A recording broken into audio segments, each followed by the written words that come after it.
नमस्कार, आप देख रहे हैं दैनिक चिंतक।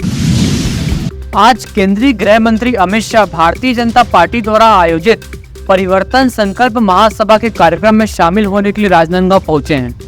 प्रदेश के पूर्व मुख्यमंत्री डॉक्टर रमन सिंह को पार्टी ने प्रत्याशी बनाया है। रमन सिंह ने आज अमित शाह की उपस्थिति में अपना नामांकन दर्ज किया। इस दौरान बड़ी संख्या में भारतीय जनता पार्टी के प्रदेश स्तर के वरिष्ठ नेताओं का जमावड़ा लगा हुआ था। उन्होंने राजनांदगांव में आयोजित जन समुदाय को संबोधित करते हुए प्रदेश सरकार जमकर निशाना साधा। उन्होंने प्रदेश की सरकार को घोटालेबाज सरकार कहा। आइए आगे उन्हीं से सुनते हैं उन्हीं की बातें। कराने का काम जोर से ताली बजाइएगा, हमारी रमन सिंह सरकार ने किया। मित्रों, सबसे पीडीएस की व्यवस्था सबसे अच्छी देश भर में कहीं पर लागू हुई तो मेरे और आपके इस छत्तीसगढ़ में हुई, और रमन सिंह को चावल वाला बाबा कहकर पुकारा गया। ट्राइबल, ओबीसी और दलित को अपने अधिकार देने का काम किया, और छत्तीसगढ़ को हमने विकसित राज्य बनाने के लिए ढेर सारे कदम उठाए। और मैं पूछने आया हूं, भैया भूपेश जी, 5 साल में आपने क्या किया, इसका जरा हिसाब किताब दीजिए। मुझे मालूम है हिसाब देने का आपका स्वभाव नहीं है, आप विकास का हिसाब किताब नहीं करते हो। बेचारे ताम्रध्वज साहू और राजा साहब से हिसाब किताब करने में पड़े हो, आप विकास का हिसाब नहीं कर सकते हो। मित्रों, आने वाला चुनाव एक सरकार बनाने का चुनाव नहीं, आने वाला चुनाव विधायक चुनने का चुनाव नहीं है। आने वाला चुनाव मोदी जी के नेतृत्व में स्वर्णिम भविष्य वाले छत्तीसगढ़ बनाने का चुनाव है।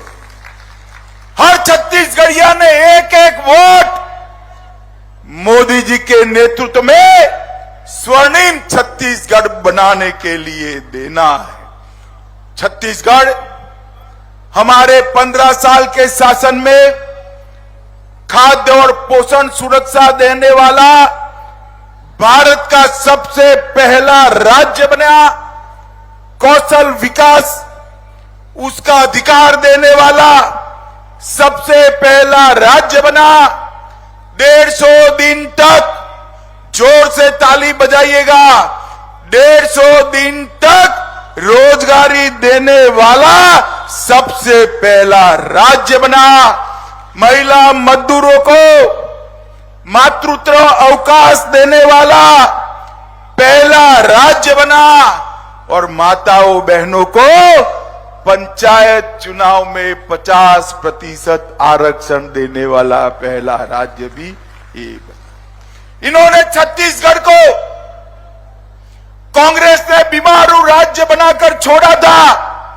हमने इसको एजुकेशन हब बनाया, पावर हब बनाया, सीमेंट हब बनाया, इस्पात हब बनाया, और हेल्थ केयर का भी एक बहुत बड़ा सेंटर बनाने का काम किया। NEET, NIT, IIT, IIIT, IIM, AIIMS और लाइवलीहुड कॉलेज देश में सबसे पहले बनाने का काम भारतीय जनता पार्टी ने किया।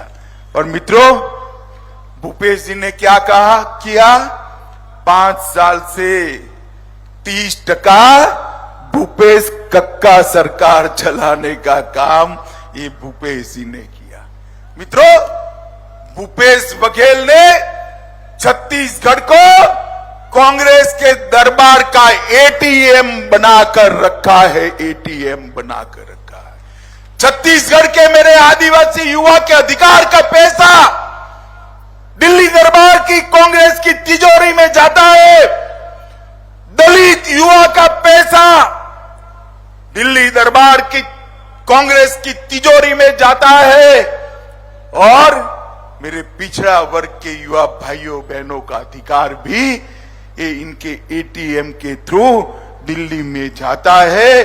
और मैंने करप्शन का ऐसा, जैसे फूड चेन बनते हैं ना, कोई पिज्जा का फूड चेन बनाएगा, कोई पाव भाजी का बनाएगा, इन्होंने करप्शन का पटवारी से लेकर मुख्यमंत्री तक का पूरा करप्शन चेन बना दिया है जो दिल्ली तक जाता है। शर्म आनी चाहिए आपको, शर्म आनी चाहिए। और मैं आपको बताता हूं, घोटालों की इतनी बड़ी सूची मैंने मेरे सार्वजनिक जीवन में कहीं नहीं देखी। शराब घोटाला, 2000 करोड़ रुपए का शराब घोटाला, इनके ऑफिस के अफसरान जेल में जाते हैं और उनको शादी में भी चैन नहीं आता है, कहीं वो मुंह न खोल दे, इसलिए डरकर घर में शादी कराते हैं। कोयला परिवहन घोटाला 550 करोड़ का किया। प्रधानमंत्री गरीब अन्न योजना में 5000 करोड़ का घोटाला किया। गोठान घोटाला 1300 करोड़ से ज्यादा रुपयों का घोटाला किया। 600 करोड़ का उन्होंने पीडीएस घोटाला फिर से किया। महादेव ऐप का 5000 करोड़ का घोटाला करने का काम भूपेश बघेल सरकार ने किया। ये उन्होंने तो बच्चों की नौकरियों को भी नहीं छोड़ा। पब्लिक सर्विस कमीशन का घोटाला कर बच्चों की नौकरियों में भी कटकी लेने का काम किया है। मित्रों, ये भूपेश बघेल सरकार कटकी और बटकी की सरकार है। हमें यहां विकास करने वाली सरकार चाहिए, मोदी जी के नेतृत्व में आगे ले जाने वाली सरकार चाहिए। ढेर सारे वादे किए, प्रत्येक महिला को महतारी सम्मान योजना देना था। भूपेश बाबू क्या हुआ? मुफ्त 4 गैस के सिलेंडर देने थे। भूपेश बाबू क्या हुआ? 50,000 अतिरिक्त शिक्षक भरने थे। भूपेश बाबू क्या हुआ? शहरी क्षेत्रों में संपत्ति कर 50% कम करने का वादा किया था। क्या हुआ? राज्य में पूर्ण शराबबंदी लागू करने वाले थे। भूपेश बाबू आपने क्या किया? बिजली का बिल आधा करने वाले थे। भूपेश बाबू आपने क्या किया? उनको हिसाब देना चाहिए छत्तीसगढ़ की जनता को। मैं आज छत्तीसगढ़ की जनता को बताने आया हूं, ये भूपेश बघेल, उनके शासन में छत्तीसगढ़ में ना दलित खुशहाल है, ना आदिवासी खुशहाल है, ना ओबीसी खुशहाल है, पिछड़ा भी खुशहाल नहीं है। माताओं बहनों की तो बात ही मत करिए, युवा और किसान भी परेशान है। खुशहाल है तो गांधी परिवार अकेला खुशहाल है और कोई खुशहाल। जैसे मैंने अभी पहले किया, उनकी वोट बैंक की राजनीति के चलते भुवनेश्वर साहू की हत्या कर दी।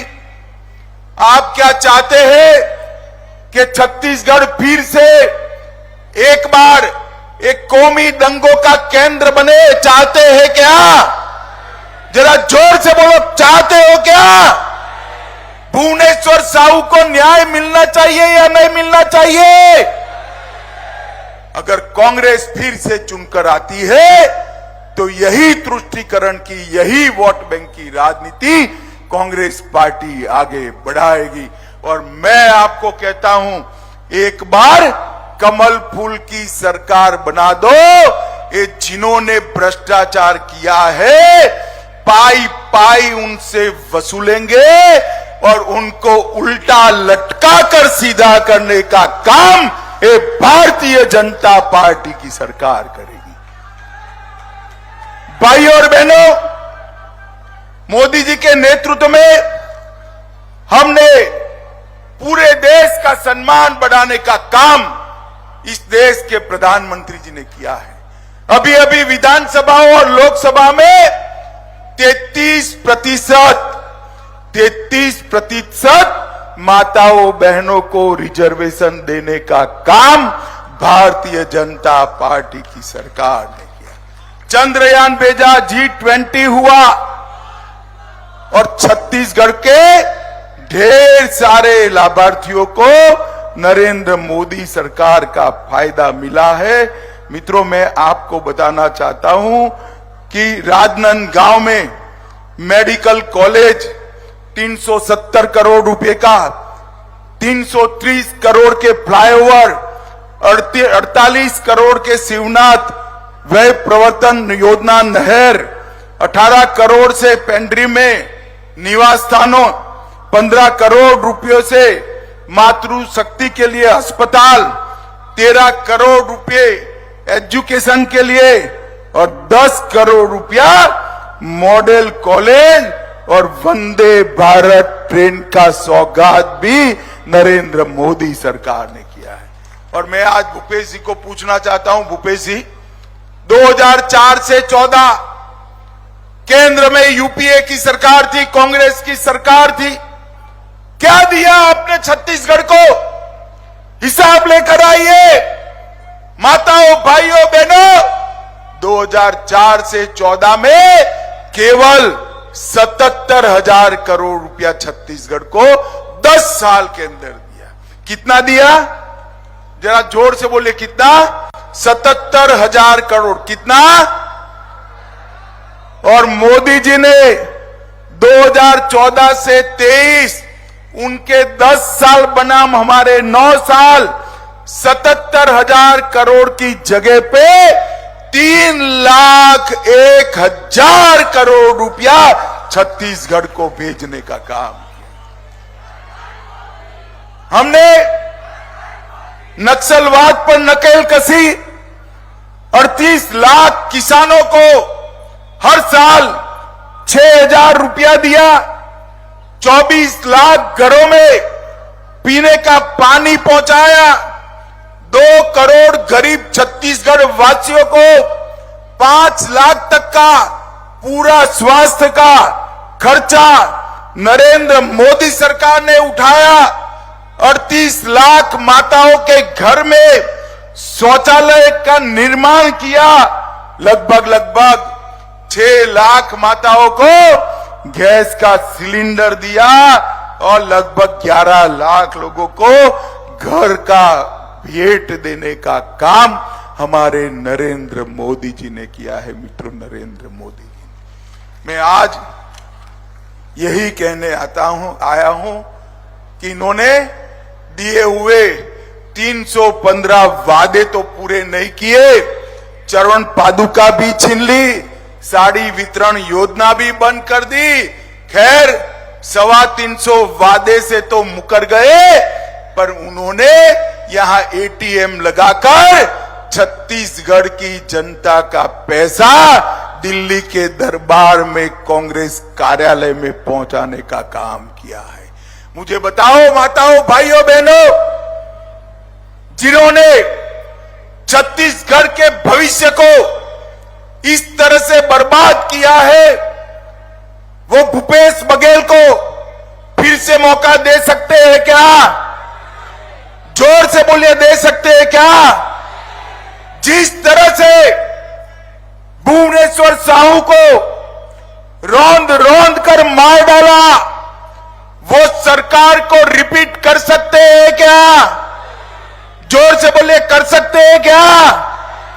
राजनांदगांव की चारों सीटें मोदी जी की झोली में डालेंगे क्या?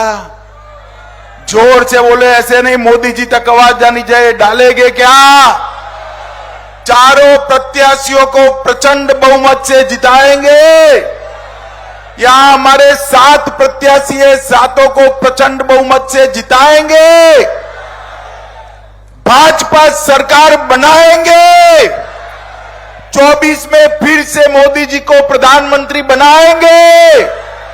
तो मेरे साथ दोनों हाथ उठाइए, उठाइए दोनों हाथ,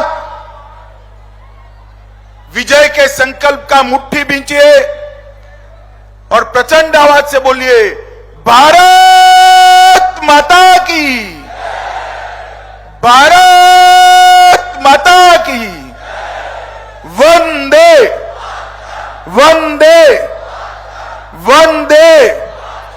फिर से एक बार सातों प्रत्याशियों के लिए जोर से ताली बजाइए। ये सातों को बहुत बहुत शुभकामनाएं और बहुमत से जीत कर आए, ऐसी मेरी शुभकामनाएं। धन्यवाद। आप देख रहे हैं दैनिक चिंतक। आगे की अपडेट के लिए बने रहे हमारे साथ। हमारे चैनल को लाइक, सब्सक्राइब और शेयर करना ना भूलें।